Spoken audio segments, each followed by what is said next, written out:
No matter what you're feeling.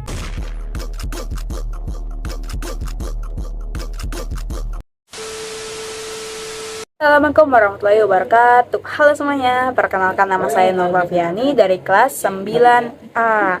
Nah, pada video kali ini saya akan membahas tentang bab 4, yaitu keberagaman masyarakat Indonesia dalam bingkai Bhinneka Tunggal Ika. Yang pertama, makna persatuan dalam kebangsaan. Persatuan itu apa sih? Persatuan itu berarti perkumpulan dari berbagai komponen yang membentuk menjadi satu. Persatuan dalam keragaman masyarakat Indonesia memiliki arti yang sangat penting dan harus dipahami oleh setiap warga masyarakat agar dapat mewujudkan kehidupan yang serasi, selaras, dan seimbang serta mempererat hubungan kekeluargaan antar warga masyarakat sehingga perbedaan yang ada tidak menjadi sumber masalah. Lalu, yang kedua, prinsip persatuan dalam keberagaman suku, agama, ras, dan antar golongan. Nah, prinsipnya itu ada 5. Yang pertama, prinsip Bhinneka Tunggal Ika, yaitu mengharuskan kita mengakui bahwa bangsa Indonesia merupakan bangsa yang memiliki keanekaragaman suku, bahasa, agama, dan adat kebiasaan. 2. Prinsip nasionalisme Indonesia merupakan paham yang mencintai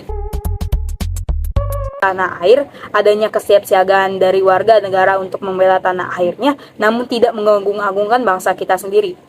Terus yang ketiga itu prinsip kebebasan yang bertanggung jawab, yaitu setiap warga negara memiliki kebebasan dan tanggung jawab terhadap dirinya sesamanya dan dalam hubungannya dengan Tuhan Yang Maha Esa, tetapi bukan kebebasan yang kebablasan.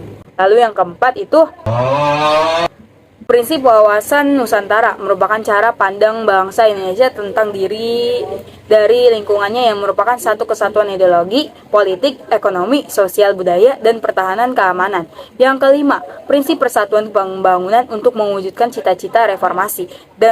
Yaitu dengan semangat persatuan Indonesia, kita harus dapat mengisi kemerdekaan serta melanjutkan pembangunan menuju masyarakat yang adil dan makmur sebagai cita-cita di era reformasi ini. A few moments later. Kita ke poin berikutnya, yaitu permasalahan keberagaman dalam masyarakat Indonesia. Bentuk keberagaman masyarakat Indonesia meliputi suku bangsa, agama, budaya, adat istiadat, bahasa daerah, pandangan politik, dan golongan. Mr. Van Vollenhoven mengungkapkan tentang sistem lingkaran hukum adat atau adat restrikan yang mengaksikan dari sekian ratus adat Indonesia menjadi 19 lingkaran hukum adat atau suku bangsa, yaitu Aceh, Gayo, Alas, dan Batak. Ketiga, Minangkabau. 4, Sumatera Selatan. 5, Melayu. 6, Bangka dan Belitung. 7, Kalimantan. 8, Minahasa. 9, Gorontalo. 10, Toraja. 11, Sulawesi Selatan. 12, Ternate. 13, Ambon. 14, Timor. 15, Irian Jaya. Lalu 16, Bali dan Lombok, 17 Jawa, 18 Yogyakarta, dan 19 Jawa Barat.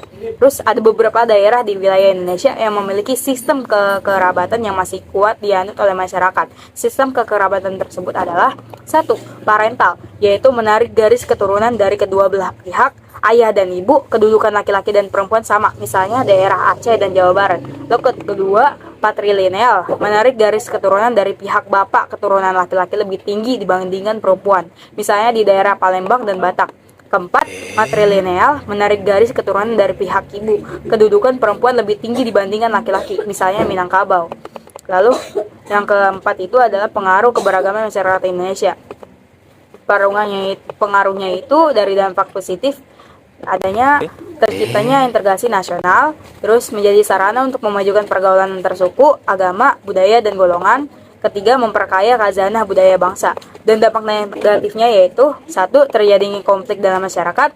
Kedua, munculnya sikap feodalisme, yaitu pandangan yang berpegang teguh pada hal yang dibawa sejak kecil, seperti tradisi, adat istiadat, dan kepercayaan. Lalu ketiga, munculnya sikap etnosisme, yaitu pandangan yang menganggap bahwa suku bangsanya paling unggul.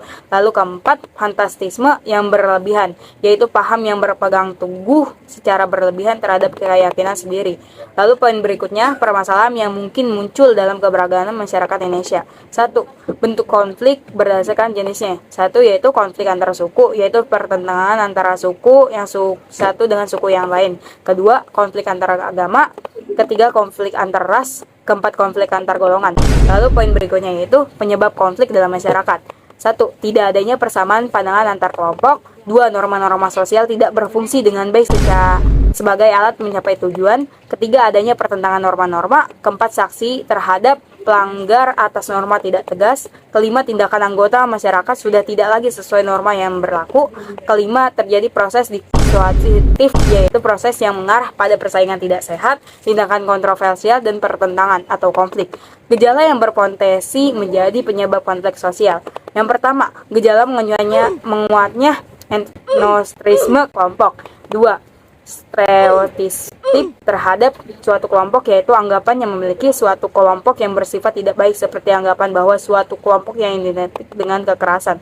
Lalu selanjutnya yaitu 3. Hubungan antar penganut agama yang kurang harmonis. Sikap fanatik yang berlebihan terhadap keyakinan masing-masing dapat menimbulkan sikap tidak toleran terhadap agama lain. Keempat, hubungan antara penduduk asli dan penduduk pendatang yang kurang harmonis dalam bidang ekonomi, politik, kebersihan, keterbatasan komunikasi, dan dapat menimbulkan berbagai masalah dalam masyarakat.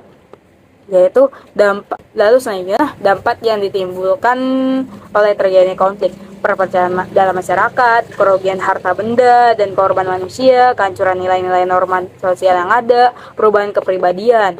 Lalu poin berikutnya, upaya pencegahan konflik yang bersifat SARA. 1. Upaya mengatasi masalah ini dapat dilakukan secara preventif, represif, dan kuratif. Preventif itu dilakukan untuk mencegah terjadi masalah atau sebelum masalah terjadi. Represif itu mengatasi masalah pada saat atau setelah terjadi masalah seperti penangkapan, pembubaran, paksa, dan sebagainya. Kuratif, upaya tidak lanjut atau penanggulan akibat masalah yang terjadi seperti perdampingan bagi korban kerusuhan, perdamaian, kerjasama, dan sebagainya. Dan selesai. Cukup segini saja penjelasan saya tentang bab 4. Semoga bermanfaat untuk penonton dan mohon maaf jika ada yang salah.